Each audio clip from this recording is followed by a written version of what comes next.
Nifty 50 এখান থেকে আবার নিচের দিকে আসবে। এই লেভেলটার ফার্স্ট ব্রেকআউট করবে, এই লেভেলটার ব্রেকআউট করবে, ব্রেকআউট করে ক্লোজিং দিবে। তাহলে মানুষ কি ভাববে যে এই ডাব্লিউ প্যাটার্নের ব্রেকআউট হয়ে মার্কেট হয়তো উপরে যাবে। এখানে এন্ট্রি করবে যারা, তাদেরকে আবার এইখানে ট্র্যাপ করবে।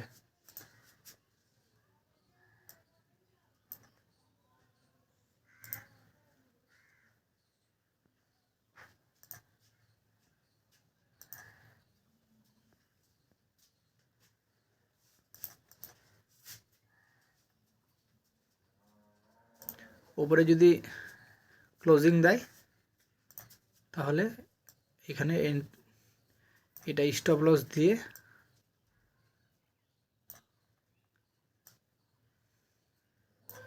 এতটা টার্গেট রাখা যাবে।